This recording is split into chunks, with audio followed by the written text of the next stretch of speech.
Right నమస్తే welcome to Andhraprabha. MMTS ట్రైన్లో మహిళపై అత్యాచార యత్నం, దాన్ని తప్పించుకునే క్రమంలో మహిళ ఎంఎంటీఎస్ ట్రైన్ నుంచి దూకడం, అటు తర్వాత ఆ విషయాన్ని కొన్ని గంటల తర్వాత అందరూ గమనించి గాంధీ ఆసుపత్రికి తరలించడం, ఇది జరిగిన విషయం. సో మరి దీని మీద పూర్వపరాలు, మరి విచారణ ఎలా ఉండాలి అంటూ మరి మనతో పాటు మనోభావాలను పంచుకునేందుకు సిద్ధంగా ఉన్నారు కె ఇందిరా గారు. వీరు దిశ మహిళా సేవా సమితి రాష్ట్ర అధ్యక్షురాలుగా ఉన్నారు. ముందుగా మనం వారిని ఇన్వైట్ చేస్తున్నాం. ఇందిరా గారు నమస్తే మా. నమస్కారం. రైట్, ఇప్పుడు ఈ జరిగిన సంఘటన ఏదైతే ఉందో, మేడ్చల్కి సంబంధించిన ప్రైవేట్ హాస్టల్లో ఉంటున్న అనంతపురం జిల్లా యువతి అట ఆమె. సో ట్రైన్ నుంచి దూకడం, తప్పించుకునే క్రమంలో దీని మీద మీ యొక్క అభిప్రాయం ఏంటంటారు? అసలు ఏమంటారు మీరు? కమెంట్. నేను దిశ మహిళా సేవా సమితి రాష్ట్ర ప్రెసిడెంట్ మాట్లాడుతున్నాను. ఈ మహిళలపై జరుగుతున్న అత్యాచారాలు ఏదైతే ఉన్నదో, మరి మహిళలు కూడా వాళ్ళ జాగ్రత్తలో వాళ్ళు ఉండాలి. మరి ఎంఎంటీఎస్లో జరిగిన విషయాన్ని చూస్తే ప్రభుత్వం కూడా వాళ్ళ చర్య తీసుకునే విధంగా ఉండాలి. అక్కడ పోలీసు వాళ్ళని కానీ, మహిళా భోగిలో అయితే మహిళా పోలీసు వాళ్ళని కానీ, బాయ్స్ దాంట్లో బాయ్స్ పోలీసు వాళ్ళని కానీ పెడితే కనుక ఇది రక్షణ అనేది ఆడపిల్లలకు మనం కల్పించవచ్చు. అది ప్రభుత్వం చర్య తీసుకోవాలి. ఇట్లాంటి సంఘటన జరగకుండా కూడా ఫ్యూచర్లో, అంటే ఇప్పుడు మనకు కళ్ళకు కనబడుతున్నది, కానీ వేరే వేరే సందర్భాల్లో చూస్తే చాలా మంది పిల్లలు అట్లనే అన్యాయం అయిపోతారు. అంటే ప్రతి చోట్ల ఇంతకుముందు క్యాబుల, ఆటోలలో ఇట్లాంటి సంఘటనలు జరుగుతున్నాయి. ఇప్పుడు ఈ రోజులలో వేల మంది ఉన్న ఎంఎంటీఎస్లో కూడా ఇట్లాంటి జరుగుతుందంటే ఎట్లాంటి దుర్మార్గమైన విషయం ఇది. ఇది ప్రభుత్వం కూడా చర్య తీసుకొని ఆడపిల్లలకు రక్షణ కల్పించాలని చెప్పేసి కోరుతున్నాం. మరి ఆడపిల్లలు కూడా చూస్తే మరి ఈ రోజులలో వాళ్ళు చాలా జాగ్రత్తగా ఉండాలి. మరి ఆ ముగ్గురు మహిళలు దిగినప్పుడు ఈ అమ్మాయి వేరే ఆడవాళ్ళు ఎక్కడైతే ఉన్నారో అక్కడ పోయి ఉంటే కనుక కొంచెం ఆమెకు రక్షణ కలిగేదేమో. ఒంటరిగా ఉన్నది కాబట్టి వెళ్ళి వాడు వచ్చి అటాక్ చేయగలిగిండు, అది ఆ చికిత్స పొందుతుంది. అంటే ఎలా ఉందనేది మనకు తెలియదు, హాస్పిటల్లో ఉన్నది ఎలా అప్డేట్ అయితే మనకి ఇంకా తెలియదు. కాబట్టి ఆడపిల్లలైనా జాగ్రత్తగా ఉండాలి, ప్రభుత్వం కూడా దీనిపైన చర్య తీసుకోవాలి. మగవాళ్ళకు కూడా వాళ్ళకి ఎవంగేషన్ ఉండేటట్టుగా సీసీ ఫుటేజ్ కానీ పోలీసు వాళ్ళని కానీ పెట్టాలని చెప్పేసి కోరుతా ఉన్నాం. ఎందుకంటే ఇది ఇంకా భవిష్యత్తులో ఇంకా ఎన్నో మరి అత్యాచారాలు జరుగుతున్నాయి. ప్రతి చోట చూస్తే అత్యాచారాలు అని చెప్పేసి రోజు వేల మందికి అత్యాచారాలు జరుగుతున్నాయి. తెలవని క్రమంలో కూడా ఇంకా చాలా ఉన్నాయి. కాబట్టి దీనిపై చర్య తీసుకొని ఇంకా ప్రభుత్వము దీనిపైన చర్య తీసుకొని జాగ్రత్తగా ఉండాలని చెప్పి కోరుతున్నాం. ఇప్పుడు యాక్చువల్గా మనకి ఆటోలో కానీ, లేకపోతే క్యాబ్లో కానీ, లేకపోతే బైక్స్ మీద కానీ మరి మహిళలు వెళ్ళేటప్పుడు కొన్ని జాగ్రత్తలు తీసుకోవాలంటూ కూడా చెప్పడం జరుగుతుంది. ఏ యాప్లో వాళ్ళు బుక్ అవుతారో, బుక్ చేసుకుంటారో, క్యాబ్ కానీ, లేకపోతే ఆటో కానీ, లేకపోతే బైక్ కానీ, వాళ్ళు అంతే కొంత ప్రొటెక్షన్ ఇస్తూ ఉంటారు. బట్ ఇక్కడ కేసు మాత్రం ఇప్పుడు అది కాదు కదా, ఎంఎంటీఎస్ సంబంధించింది. మరి ఎంఎంటీఎస్ ట్రైన్లోనే మనకి సెక్యూరిటీ ఎలా ఉండాలంటారు? ఎలా ఉంటే బాగుంటుంది అంటారు మీకు? అదే చేయాల్సింది ఏంటంటే ఇప్పుడు కానిస్టేబుల్ పెట్టాలి, పోలీసు రక్షణ కల్పించాలి ఆడపిల్లలకు. అంటే ఒంటరిగా ఉందని చెప్పేసి ఇట్లా చేసిండ్రు. అదే పోలీసు మహిళ ఉంటే కనుక ఇట్లాంటి సంఘటన అనేది జరగబోతుంది. దీన్ని చర్య తీసుకుంటే చర్యలు చేపట్టాలి. ఇప్పుడు మహిళలకు రక్షణ కల్పిస్తున్నామని ప్రభుత్వాలు ఎన్నో చెప్తుంది. మహిళలకు చాలా రక్షణ కల్పిస్తున్నాము, అన్ని విధాలుగా సపోర్ట్ చేస్తున్నాము, మహిళా రక్షణకై ఏదైనా చేస్తామని ప్రభుత్వాలు చెప్తున్నాయి. ఇప్పుడు రేవంత్ రెడ్డి గారు కూడా మన చెప్పారు.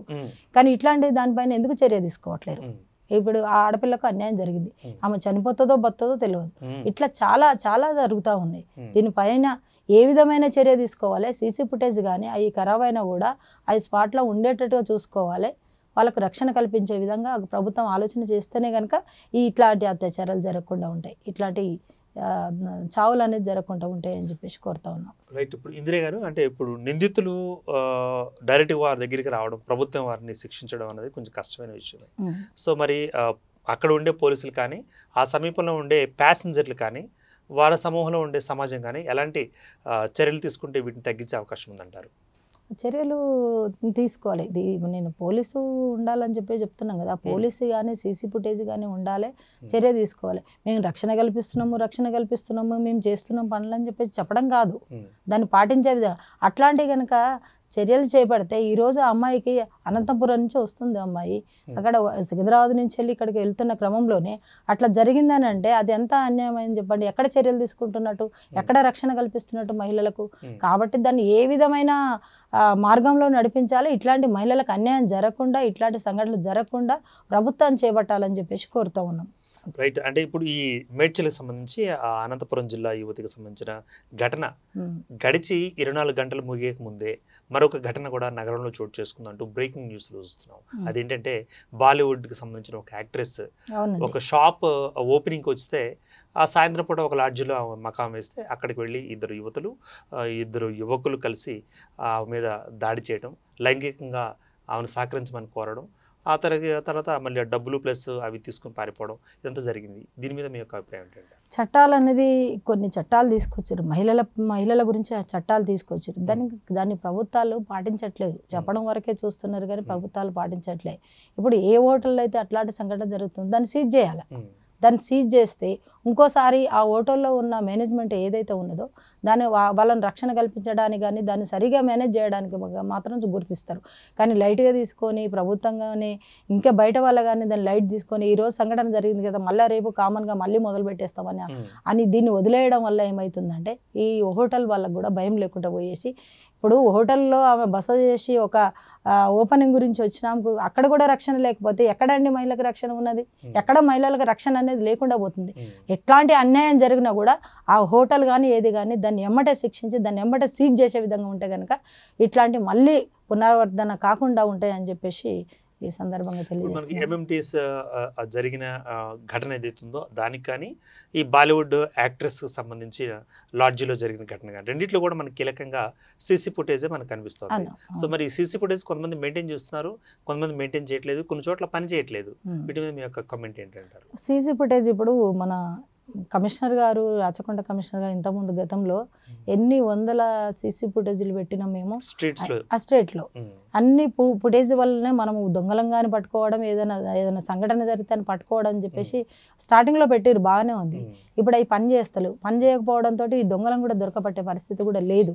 కాబట్టి వీటిని రన్నింగ్లో ఉండేటట్టుగా హోటళ్ళల్లో కానీ ఎక్కడ షాపింగ్ మాల్లలో కానీ ఎక్కడైనా కూడా అవి ఉండడం కాదు, అవి సరిగా పనిచేస్తున్నా లేదని చూసుకుంటే కనుక ఇట్లాంటి సంఘటన జరగకుండా ఆ సీసీ ఫుటేజ్లో చూసి కూడా దాన్ని తొందరగా మనము ఒక మహిళ కాడికి వెళ్తుంది, ఈ రూమ్లోకి వీళ్ళు వెళ్తున్నారని చెప్పేసి తొందరగా దాన్ని యాక్షన్ తీసుకొని చేస్తే కనుక అక్కడ రక్షణ అనేది కలుగుతుంది.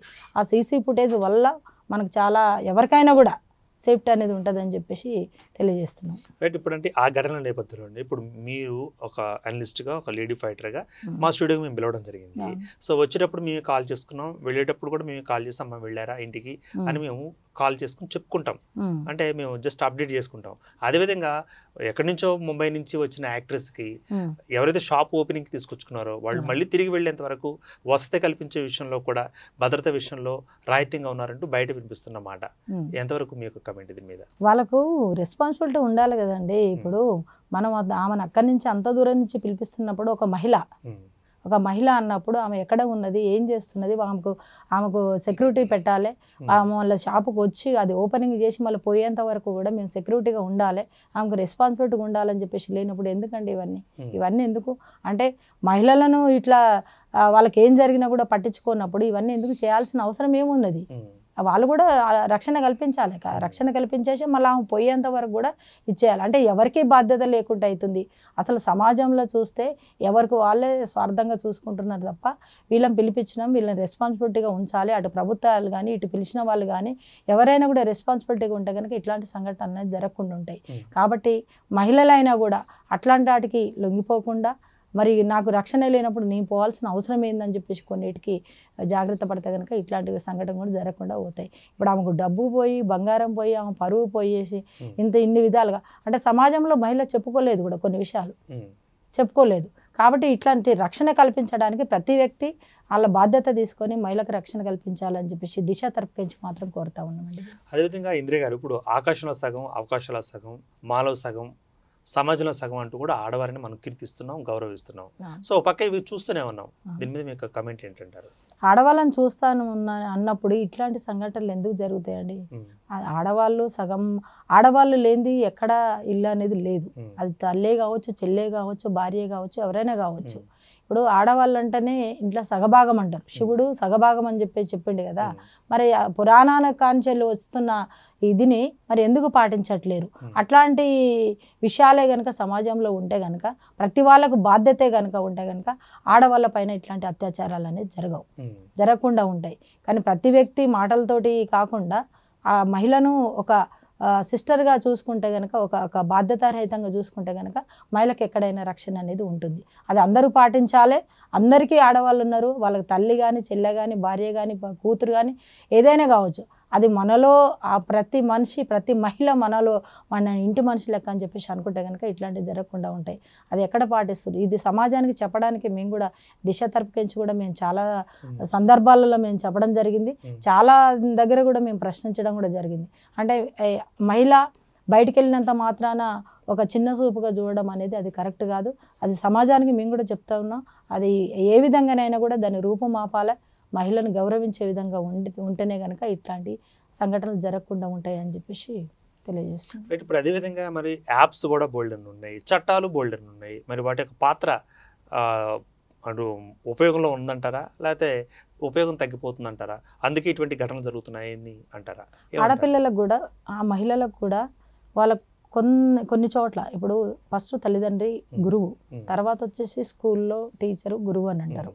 తల్లిదండ్రి పెంచే విధానము మనం ఎలా ఉండాలి పిల్లలు అని చెప్పేసి ఇంట్లో ఫస్ట్ చెప్పిన తర్వాత స్కూల్ కానీ కాలేజీ కానీ గురువు కానీ అంటే స్టార్టింగ్ నుంచే చెప్పుకుంటారు. ఇటు ఆడపిల్లలకు కానీ అటు మగపిల్లలకు కానీ ఆ విధానం ఏంటంటే మనలో ఉన్న విధానం ఏంటంటే మగవాళ్ళు ఎలా ఉండాలి ఆడవాళ్ళు ఎలా ఉండాలని నేర్పిస్తే కనుక ఈ సమాజంలో ఇట్లాంటి సంఘటనలు జరగవు. కాబట్టి దాన్ని పాటించాలని చెప్పేసి మేము అడుగుతున్నాం. ఇప్పుడు ప్రభుత్వం కూడా మొన్న కూడా జరిగిన విషయంలో చూస్తే కనుక 24 గంటలు కాకముందే ఇంకో ఆడపిల్లకు జరిగింది. ఎక్కడ రక్షణ కలుగుతుంది? సమాజంలో అలా జరగకుండా ప్రభుత్వాలు చర్య తీసుకోవాలి. ఫస్ట్ ప్రభుత్వాలపైనే మేము ఆధారపడుతున్నాము. ప్రభుత్వాలు చర్య తీసుకోవాలి, మహిళలు కూడా జాగ్రత్తగా ఉండాలి. ఏదో ప్రభుత్వం చర్య తీసుకోవట్లేదు, లేకపోతే ఇంకోరో మాకు ఏదో వచ్చి చేస్తారు, మమ్మల్ని ఎవరో రక్షిస్తారు అనేది మాట మహిళలు మర్చిపోవాలి. తన గురించి తన రక్షించుకోవడానికి మాత్రము వాళ్ళు తయారైతే కనుక ఇట్లాంటివి మళ్ళీ పునరావర్తన కాకుండా ఉంటాయని చెప్పేసి తెలియజేస్తుంది. ఫైనల్గా ఇప్పుడు మగవారితో సగం అంటున్నారు, అవకాశాల సగం అంటున్నారు, రిజర్వేషన్లు కూడా దాదాపు దగ్గరగా అంటున్నారు. కానీ ఇటువంటి ఘటనలు జరిగినప్పుడు మగవారిలాగా ఆడవారు కూడా వారి మీద అంటే ఆ ప్రయత్నాలను తిప్పికొట్టేందుకు, లేకపోతే భౌతికంగా దాడి చేసేందుకు, లేకపోతే ఈవెన్ పోలీస్ స్టేషన్కి వెళ్ళి ధైర్యంగా కేసు పెట్టేందుకు ఎందుకు వెనకాడుతున్నారు? ఒకవేళ వెనకాడుతున్నారంటూ అంటే మీ యొక్క కమెంట్ ఏంటంటారు? అంటే ఆడవాళ్ళు ఏంటంటే ఇప్పుడు ఇట్లాంటి సంఘటన జరిగినప్పుడు బయటికి చెప్పుకోలేని పరిస్థితుల్లో కొంతమంది పోలీసు వాళ్ళు కూడా చెప్పకపోవచ్చు. కొంతమంది ఇప్పుడు అందుబాటులో కూడా ఇచ్చింది, కొంతవరకు చట్టం కూడా అందుబాటులో ఇచ్చింది. 100 కాల్ చేయండి, ఇమీడియట్గా స్పందిస్తారు. అంటే ఆ విషయంలో చూస్తే ఇమీడియట్గా స్పందిస్తారు. అంటే మనకి ఎసులుబాటు ఎట్లా ఇచ్చారంటే మహిళలకు కానీ ఎవరికైనా కానీ అక్కడ ఘర్షణ జరిగిన క్రమంలోనే 100 కాల్ చేస్తే ఇమీడియట్గా వచ్చేటట్టుగా ఏర్పాటు చేశారు. దాన్ని కూడా ఉపయోగించుకొని ఆడపిల్లలు ఇట్లాంటి ఘటన జరగకుండా చేసుకోవాలని చెప్పేసి వాళ్ళు కూడా జాగ్రత్తగా ఉండాలి. వాళ్ళు కూడా జాగ్రత్తగా ఉన్నప్పుడే ఇప్పుడు 100 కాల్ చేస్తాడు, వాడు ఇంకోసారి మళ్ళీ దగ్గరికి రారు, వాళ్ళు దూరంగా వెళ్ళిపోతారు. ఇట్లాంటివి కూడా కొంతమంది ఆడపిల్లలు కూడా ఈ సమాజం పైన చట్టాల పైన అవగాహన పెంచుకుంటే తప్ప ధైర్యంగా ఉండగలుగుతారు. ఈ చట్టానికి చెప్పి మరి వీళ్ళని ఈ విధంగా చేస్తారని చెప్పేసి అంటే కనుక కొన్ని మార్పులు అనేది జరిగినప్పుడు ఆడపిల్లల రక్షణ అనేది ఉంటుంది. ఆడపిల్లలు ఎవరో చేస్తారు, వాళ్ళు వచ్చి చేస్తారు, వీళ్ళు వచ్చి చేస్తారనే మాట కాకుండా వాళ్ళు రక్షించుకోవడానికి కూడా ఈ చట్టాలపై అవగాహన ఎప్పుడైతే ఉంటుందో ఇమీడియట్గా ఒకరు దాడి చేస్తున్నప్పుడు, ఒక బాయ్ దాడి చేస్తున్నప్పుడు 100 కాల్ చేస్తే వాడు ఆటోమేటిక్గా పారిపోతాడు. ఇట్లాంటివి ఎందుకు ఉపయోగించుకుంటారు? ఆడపిల్లలు చదువుకుంటారు, చదువులో ఆడపిల్లలు ఇప్పుడు చాలా పైకి వచ్చారు. ఇప్పుడు మన సునీత అనేటమే అక్కడి నుంచి వెళ్ళి వచ్చిన అంటే ఎంతకాలం కష్టపడి ఆమె అక్కడి నుంచి వెళ్ళి తిరిగి రావడం జరిగింది. కాబట్టి అట్లాంటి వాళ్ళని చూసి ఆడపిల్లలు ప్రతి ఒక్క ఆడపిల్ల తయారైతే కనుక ఇట్లాంటి ఘటనలు కూడా జరగవని మీరు అంటున్న మాటే. ఆటోలో ప్రయాణిస్తున్నా, ఎంఎంటీఎస్ ట్రైన్లో ప్రయాణిస్తున్నా, అంతరిక్షంలోకి వెళ్ళి వచ్చినా, అంతరిక్షంలోకి వెళుతున్నా కూడా ఈ అత్యాచారాలు, లైంగిక వేధింపులు తప్పట్లే కదా ఆడవాళ్ళకి. మీ కామెంట్ ఏంటంటారు దీని మీద? ఆడపిల్లలు అదే జాగ్రత్తగా ఉండాలా, ఆడపిల్లలు జాగ్రత్తగా ఉండాలి. చట్టాలు కూడా తెచ్చారు కదా, చట్టాలు తెచ్చినప్పుడు ముందుకెళ్ళాలి, ఆ చట్టాలను ఉపయోగించుకోవాలి.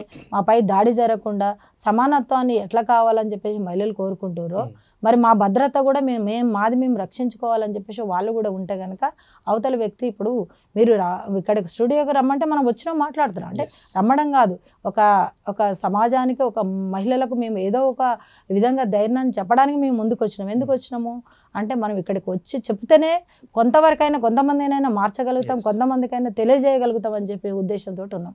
అదే ఇంట్లో ఉంటే వాళ్ళకి తెలియదు కదా. ఆ విధంగానే మహిళలు కూడా వాళ్ళు మా హక్కులను మేము ముందుకెళ్ళాలి. ఎవడో వచ్చేసి మా మీద దాడి చేస్తున్నప్పుడు మేము ఎలా మేము రక్షించుకోవాలన్న విధానాన్ని చూస్తే కనుక వాళ్ళు ముందుకెళ్తే కనుక ఇట్లాంటివి చూస్తే ఇట్లాంటి సంఘటనలు అనేది జరగకుండా ఉంటాయి. ఆడపిల్లలు కూడా చాలా జాగ్రత్తగా ఉండాలి. మగవాళ్ళు ఇప్పుడు వచ్చే పులి ఎదురుగా వస్తున్నప్పుడు తినమని మనం అక్కడ కూర్చోలేం కదా, దాన్ని తప్పించుకునే ప్రయత్నం చేయాలి. దాన్ని వేరే మార్గంలో వెళ్ళే రూట్ కన్నా మనం ఇది చేయాలి. మన ప్రవర్తన కూడా కొంతమంది మహిళలు మన విధానాన్ని కూడా అవతల వ్యక్తి మనపై దాడి చేయకుండా ఉంటారు. అంటే మనం మాట్లాడే విధానం అంటే అమ్మ అంటే చెల్ల అంటే నమస్తే పెట్టే విధంగా ఉండాలి. కానీ ఏ విధంగా కానీ ఎవరిని హర్ట్ చేయకుండా ఉంటే కనుక ఇట్లాంటి సంఘటనలు కూడా జరగకుంటుంటాయని చెప్పేసి నేను ఆడపిల్లలను వేరే ఉద్దేశంతో చెప్పట్లేదండి. అంటే తను రక్షించుకునే విధంగా తయారు కావాలని అంటున్నా కానీ ఎవరో వచ్చేసి చేయమని మేము అనట్లేను. వాడిని ఎలా తప్పించుకోవాలి, పులిని ఎలా తప్పించుకోవాలన్న ఒకటి మనం ఇది చేస్తే కనుక వాళ్ళ నుంచి తప్పించుకొని బతకాలి. కానీ అక్కడ ఎంఎంటీఎస్ నుంచి వెళ్ళి అదే 100 కాల్ చేస్తే ఆ అమ్మాయి ఎంఎంటీఎస్లో ఉన్నప్పుడు కూడా 100 కాల్ చేస్తే వాడు ఆటోమేటిక్గా పారిపోయేటోడా, లేకపోతే ఈ లోపల ఇంకో స్టేజ్ వస్తే పోలీసులు రావడమా జరుగుతుండే. అంటే ఇట్లాంటివి అనేది చావులకు భయపడడానికి ఇట్లాంటి ముందుకు వెళ్ళకూడదు. మనము ఎంతవరకైనా కూడా ధైర్యంగా ఉండే ఆడపిల్లలు కూడా మంచిగా ఉంటే కనుక ఇట్లాంటి ఘటనలు జరుగుతాయి. చివరిగా మరి దిశ మహిళా సేవా సమితి రాష్ట్ర అధ్యక్షురాలుగా మీ యొక్క పిలుపు ఏంటంటారు మహిళా లోకానికి?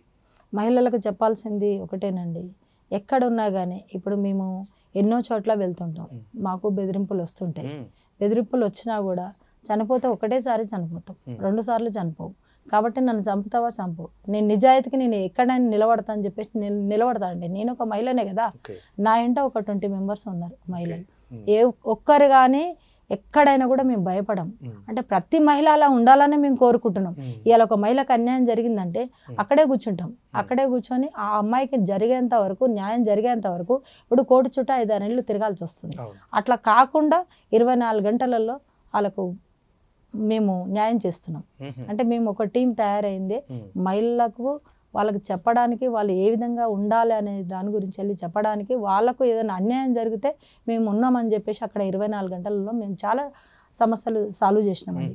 అంటే మేము వెలుగులోకి రాలి, అంటే ఆడపిల్లలు ఏంటంటే మళ్ళీ ఇంకో పెళ్లి చేసుకుంటారు కాబట్టి ఇది బయటపడితే బాగుండదన్న ఉద్దేశంతో వాళ్ళు రాలేదు కాబట్టి మేము రాలేదు. కానీ మేము ఇప్పటి నుంచి ఏమనుకుంటున్నామంటే మీ స్టూడియో ద్వారా, మీ ఛానల్ ద్వారా మేము మహిళలకు ధైర్యంగా ఉండడానికి ఎవరైనా కూడా కాల్ చేయొచ్చు. మా దిశ సంఘానికి మేము ముందుంటాం, మేము వాళ్ళకి న్యాయం చేస్తామని కోరుకుంటున్నాం.